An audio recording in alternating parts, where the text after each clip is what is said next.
Добрый вечер. 19 января, 692-й день аннексии Крыма. Время новостей. Свиной грипп добрался до Крыма. Из 7 случаев заболевания этим вирусом один относится к штамму H1N1. На материке тоже растет количество заболеваний острыми респираторными инфекциями. Вместо портфелей санки, вместо школьных парт снежные горки. Из-за вспышки ОРВИ в учебных заведениях Херсонской области, Одессе и Ивано-Франковске ввели карантин. Дополнительные каникулы появились и у киевских школьников. Я провожу время вот здесь, в парке, катаюсь на горке, на санках. У меня еще дома лежат лыжи и лежит тарелка. Потом будем наверстывать уроки, мы делаем. Мы вот утром встали, уже сделали все, что нам задали. Несмотря на карантин в школах, ситуация в Киеве ухудшается с каждым днем. Уже к концу недели в городе ожидается эпидемия гриппа. Такие темпы распространения вируса врачи объясняют нежеланием людей вакцинироваться. Но сейчас это уже не поможет, считают врачи. К сожалению, вакцинация, как бы сейчас ее не рекламировали, но я вам могу сказать, что на пороге эпидемии ее проводить фактически нецелесообразно, потому что вакцинироваться людям надо было сентябрь, октябрь, хотя бы перед зимой. Важно начать лечение сразу, говорят медики. Все противовирусные препараты эффективны первые 48 часов. Нема нічого страшного, якщо одразу при відчутті людини, що вона починає хворіти, прийняти противірусний засіб.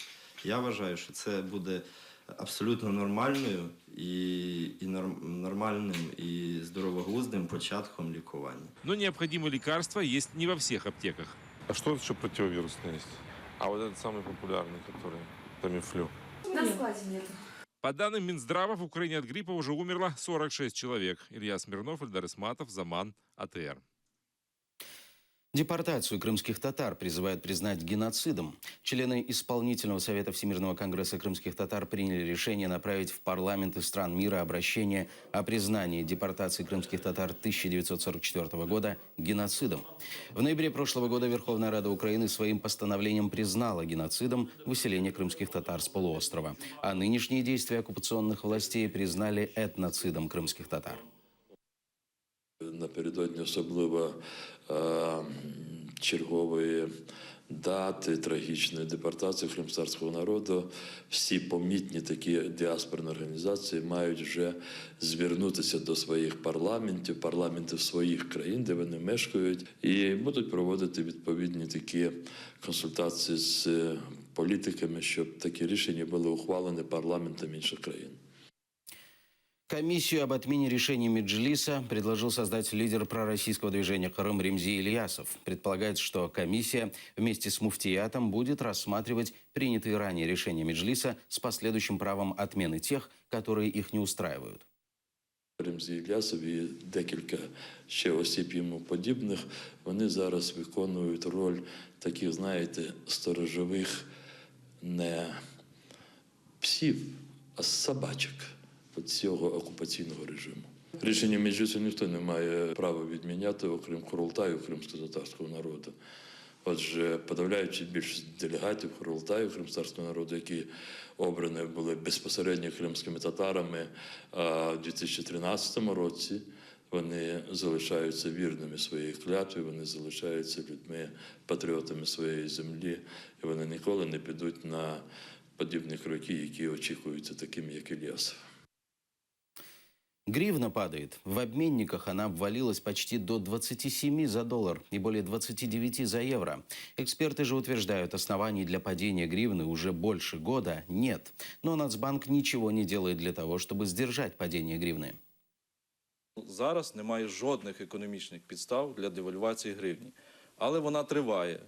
І це вже штучна девальвація, як наслідок лише продовження чергової хвилі валютних спекуляцій на валютному ринку, які проводять банки, допоки не припинить НБУ разом з урядом валютні спекуляції, ми будемо мати девальвацію гривні, повторюю, штучно, бо жодних економічних підстав для девальвації гривні вже немає мінімум рік. Рокировка в самопровозглашенном правительстве Крыма. Сегодня уволили по собственному желанию вице-премьера российской администрации полуострова Евгению Бавыкину. Отныне она будет помощником Сергея Аксенова. Вместо нее кресло вице-премьера российской администрации Крыма занял Виталий Нахлупин, экс-председатель Комитета Госсовета российской администрации полуострова по экономической, бюджетно-финансовой и налоговой политике. А на место Нахлупина пришел депутат Госсовета российской администрации Крыма Игорь Лукашов. У главы российской администрации Сергея Аксенова появился еще один, уже 9-й заместитель. Новым вице-премьером российской администрации Крыма стал экс-глава департамента городского имущества российской администрации Севастополя Олег Казурин. Крымчанам позволили виртуально учиться в украинских школах. На сайте Министерства образования и науки Украины появился список школ, которые будут обучать учеников из Крыма. В этих школах дети смогут получить образование дистанционно или экстернатом. На сайте также есть инструкция для выпускников, желающих поступить в вузы Украины.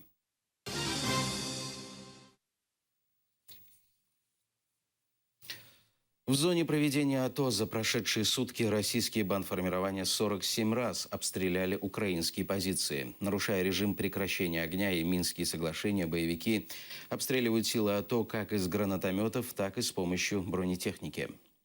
В зоні проведення АТО ситуація залишається напруженою. Бойовики продовжують вести вогонь по нашим позиціям, застосовуючи при цьому, окрім стрілецької зброї, міномети, гранатомети та навіть бронетехніку. Неспокійно було на Донецькому напрямку. З гранатометів та стрілецької зброї проросійські налаштовані сепаратисти обстрілювали наші опорні пункти неподалік Мар'їнки, Пісків, Авдіївки та шахти Бутовка. На Маріупольському напрямку знову загострилася обстановка в Широкиному. По нашим бійцям, які тримають там позиції, ворог вів вогонь з мінометів та гранатометів. Загалом за минулу добу проросійські бандити 47 разів обстрілювали опорні пункти сил АТО. На Донбассе служба безопасности Украины задержала боевика так называемой ДНР-группировки «Оплот». Вступив в ряды ополченцев, задержанный житель Дзержинска прошел подготовку в России. Уже на территории подконтрольной так называемой ДНР с оружием в руках нес службу на блокпостах и обслуживал российскую военную технику. Пошел в ополчение с целью заработать денег. В Снежном я неоднократно видел российские танки, пушки, БМП. Однажды я видел комплекс БУК, который с Торез заехал в сторону Российской Федерации. Также я видел постоянно прибывающих российских солдат. Транзитом их везли на боевые позиции. Пока я был в Снежном, местное командование начало беспредельничать. Воровали деньги у нас и у простых людей. Я раскаиваюсь в том, что я работал в ДНР. Прошу меня простить. Готов помогать, чем смогу, в борьбе против российских наемников. ДНР и ЛНР – это ширма. В Донбассе воюют профессиональные военные из России, заявил бывший глава пресс-службы президента России Владимира Путина Михаил Кожухов. По его словам, полевые командиры террористов и их подвиги – это продукт российской пропаганды. И если бы граница с Россией была перекрыта, то конфликт закончился бы очень быстро. Я 4 года был на войне. Так вот, я абсолютно точно знаю, что никакой Моторола не в состоянии привести в движение 20-тысячную группировку войск и организовать котел под Иловайском или под Мариуполем. Я точно знаю, ну, как бы не потому, что мне кто-то об этом сказал, а просто по-другому не может быть, что этой группировкой должны руководить люди, у которых как минимум диплом генерального штаба. Это должны быть сработавшиеся, знающие друг друга, привычные друг другу люди. Люди, которые оттуда приезжают, их очень много в России, как известно. Они говорят, что если была перекрыта граница, то проблема Юго-Востока закончилась бы через очень быстро. Донские казаки не хотят воевать за Путина. Об этом заявил казачий атаман Анатолий Беево на собрании казаков. Он вступил в спор со сторонником Путина, спросив о выгоде, которую получат казаки от того, что поддержат российскую власть. Беево уверен, из них хотят сделать пушечное мясо для Путина. Что с этого будут иметь казаки за то, что они пойдут защищать путинскую власть? Вот конкретный вопрос. Да, что будут иметь казаки, казачий народ, от того, что он сейчас пойдет защищать путинскую власть? Хороший вопрос. А кто вам сказал, что мы собираемся защищать путинскую власть? Кого вы собираетесь защищать? Кого?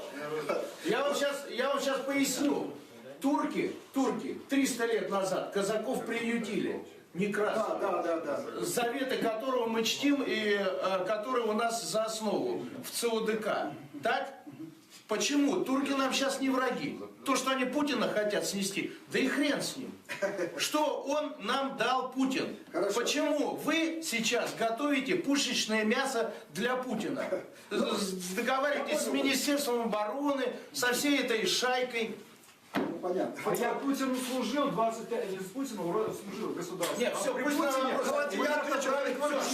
Что будут иметь казаки? Свободу или землю, свое или государство? Что? Или гробы, кресты?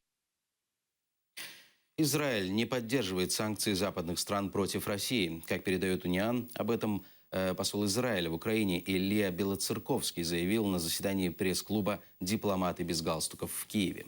По словам посла, его страна испытывает санкции со стороны арабских стран. Он уверен, это не тот шаг, который приведет к решению конфликта. Говорит, это принципиальная позиция Израиля, поэтому страна не присоединяется к санкциям. В то же время Белоцерковский отметил, что Израиль полностью поддерживает территориальную целостность Украины, но отметил, что у Израиля есть интересы в России, от которых страна не откажется. Приостановка Австрии действия Шенгенского соглашения существенно не повлияет на украинцев. Об этом сообщил чрезвычайный полномочный посол Украины в Австрии Александр Щерба в социальной сети. По его словам, для украинских граждан ничего не меняется, кроме одного. Как и остальные европейцы, пересекая венгерско-австрийскую, славянско-австрийскую или австрийско-немецкую границу по автобану, то есть по вертикали, по маршрутам беженцев, люди должны быть готовы стоять в очереди и предъявить паспорт с визой.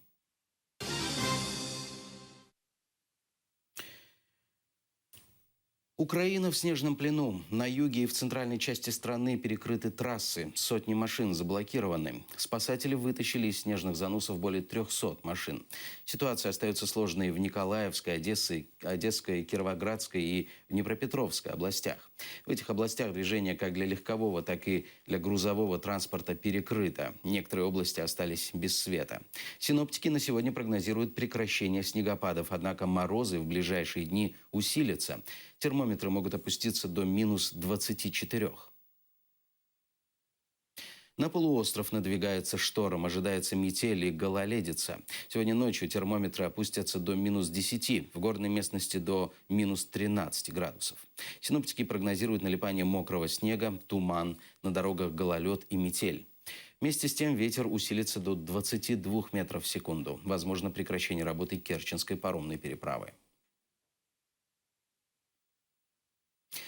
На этом пока все. Хорошего вечера. Будьте с нами.